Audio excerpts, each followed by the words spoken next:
Alegria grande de podermos estar nessa quarta-feira reunidos para vivermos esse momento da Lectio Divina. É tão grande saber, é tão grande e bom saber tantas notícias de pessoas que levam a sério a Palavra de Deus e que vivem com ardor a Lectio Divina, os momentos de retiro, um ano sabático, um tempo forte para se deixar conduzir. E também para nós que somos consagrados há muitos anos, a alegria de poder sempre renovar a Palavra de Deus como se fosse a primeira vez. A primeira vez em que escutamos o Senhor, a primeira vez em que o ouvimos e que abrimos o nosso coração para que Ele possa entrar e fazer a sua obra. No nosso livro de vida temos meditado sobre a graça do perdão. O perdão que nos liberta, o perdão que nos põe de pé. E hoje, o número 285 sobre a graça da confissão como iniciativa pessoal diante de Deus. Antes mesmo de pedir perdão na celebração do sacramento da penitência, reconciliação e confissão, assim que a sua consciência é iluminada, você pode e deve depositar o seu pecado aos pés da cruz de Cristo, contemplando Jesus, Cordeiro de Deus. Cristo tomou sobre si as nossas dores, carregando aqueles que Ele amava e amando aqueles que Ele carregava. No momento, os olhos do meu espírito foram abertos e todas as faltas, pecados e imperfeições que tinha cometido desde o que estava no mundo me foram apresentados em um grande detalhe.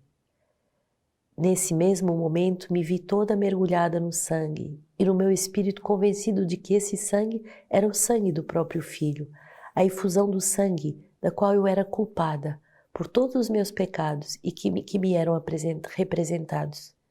E que esse sangue precioso tinha sido derramado pela minha salvação.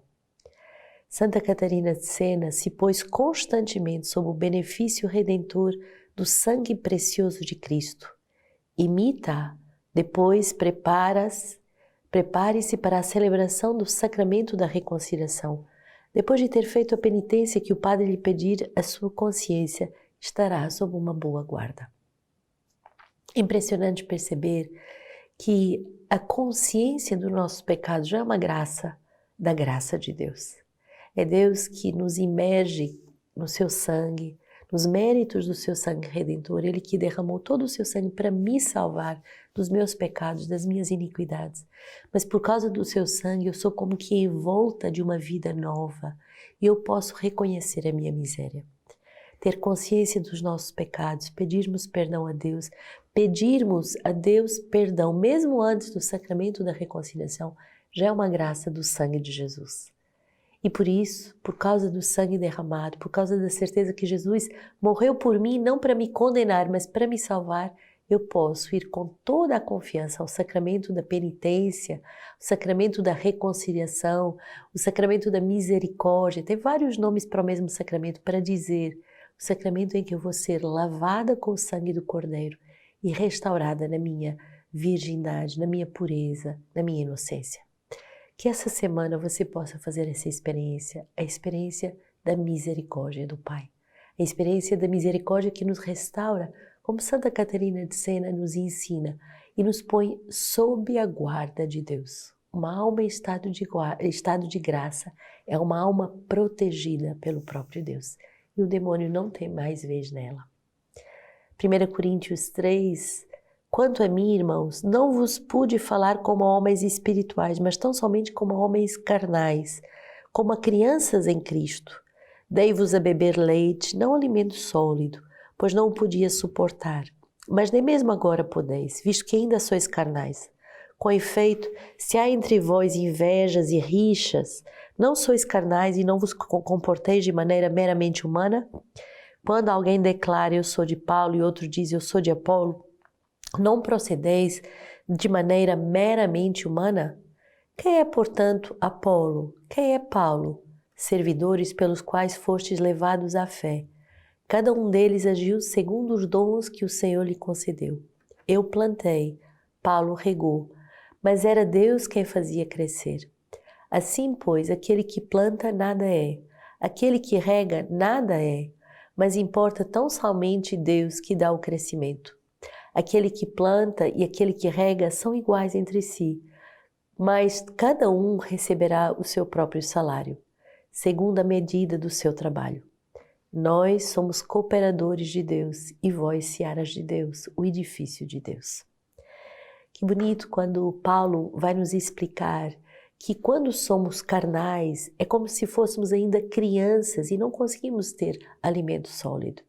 Mas somos chamados a nos tornarmos homens e mulheres maduros, que recebem o alimento sólido da palavra de Deus, que se tornam homens e mulheres espirituais. Onde há rixas, onde há inveja, significa que há ainda muito do carnal. E o Senhor nos chama a sermos espirituais. Não homens e mulheres que se comparam o tempo todo entre si, ou que brigam, ou que se dividem em partidos. Não, não é isso o homem espiritual. Homem espiritual é aquele que sabe que Deus é o construtor, o edificador de todos nós e que nós somos seus cooperadores. Eu devo cooperar com a obra de Deus. Eu devo corresponder à sua vontade. Eu devo fazer aquilo que Deus me pede. Salmo 32, feliz a nação cujo Deus é o Senhor, o povo que escolheu para si como herança. Do céu, o Senhor contempla e vê todos os filhos de Adão. Do lugar da sua morada, Ele observa os habitantes todos da terra. Ele forma o coração de cada um e discerne todos os seus atos. Quanto a nós esperamos pelo Senhor. Ele é o nosso auxílio e o nosso escudo. Nele se alegra o nosso coração e é no seu nome santo que confiamos. Quanto a nós, povo escolhido, povo eleito, nós confiamos no Senhor e temos a certeza que o nosso auxílio e o nosso escudo, isto é, a nossa proteção, vem do nome do Senhor.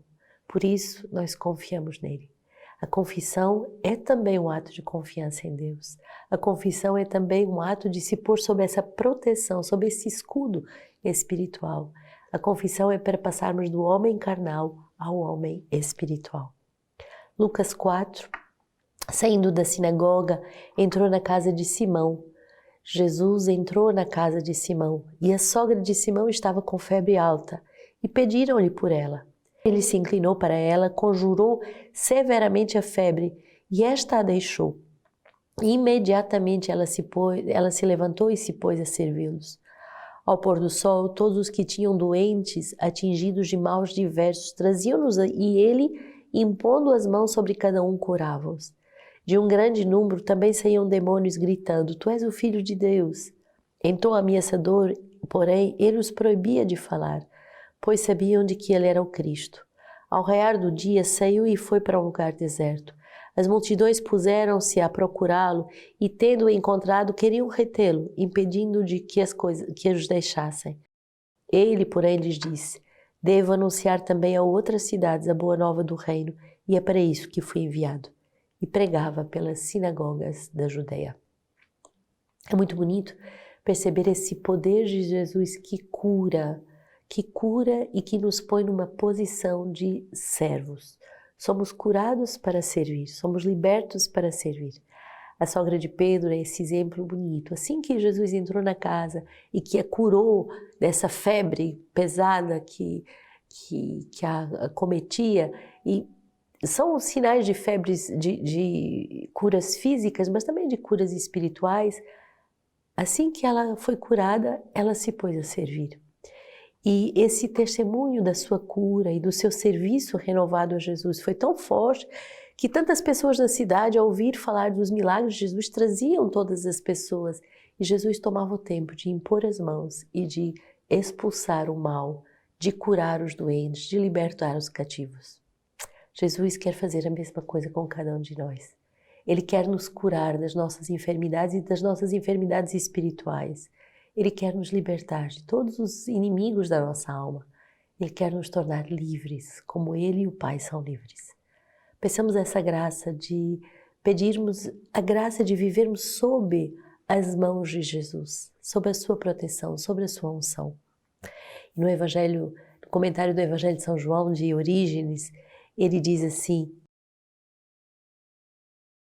Destruirei este templo e em 3 dias o reedificarei. Os apegados ao corpo e às coisas sensíveis parece indicar os judeus que, irritados por terem sido expulsos por Jesus, acusando-os de transformarem a casa do Pai em mercado e de seus produtos, pedem um sinal. Por esse sinal, devia Jesus justificar o seu procedimento e provar que ele era o Filho de Deus, o que eles, na sua incredulidade, não queriam admitir. Mas o Salvador ajuntou numa palavra sobre o seu corpo como se falasse daquele templo, aos que interrogavam: que sinal mostras que assim vais fazer? E Jesus responde: destruí este templo e em 3 dias o reedificarei. É essa obra de ressurreição que Jesus quer fazer em cada um de nós. É essa obra de santidade que Deus quer fazer crescer em cada um de nós.